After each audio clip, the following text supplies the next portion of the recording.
Personat që vuajnë nga alergjitë sezonale po përballen me më shumë polen dhe për periudha më të gjata, për shkak të ngrohjes globale. Por ekspertët paralajmërojnë se kjo krizë klimatike po shkakton edhe ngjarje ekstreme të alergjive, duke përfshirë edhe ato që rrezikojnë jetën. Me 21 nëntor të vitit 2016, në Australi rreth orës 16:00, ajri u bë rrezikshëm për jetën. Njerëz që nuk kishin pasur më herët probleme me frymarrjen përfunduan në spital. Ambulancat nuk arrinin të shërbinin të gjithë pacientëve. Ndërsa 10 vjet humbën jetën, një studente 20 vjeçare vdiq në oborrin e shtëpisë, ndërsa prindërit përpiqeshin ta shpëtonin.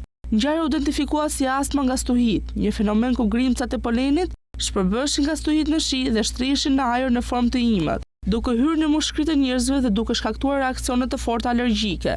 Ka qenë një ngjarje masive pa precedent, katastrofale, ka treguar profesori Bex, i cili ka studiuar këtë fenomen në detaje.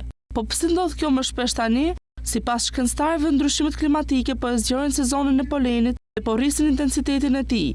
Ngrohja e dimrave, fillimi i hershëm i pranverës dhe zgjatja e vjeshtës po bëjnë që njerëzit të jenë të ekspozuar ndaj polenit për më gjatë, ka thënë Fuertes, studiues në Kolegjin në Londër. Sidomos një bimë është kthyer në armiku numër 1 për alergjitë, ambrozia. Një bimë vetëm mund të lëshojë 1 miliard grimca poleni. Në Shtetet e Bashkuara të Amerikës, mbi 50 milion njerëz vuajnë nga alergjia ndaj saj. Fuertes paralajmëron se sezoni do të nisë më herët, do të zgjasë më shumë dhe do të jetë më intensiv për ata që kanë simptoma, ndërsa do të rritet rreziku për sensibilizimin të njerëzve që më parë nuk kishin alergji.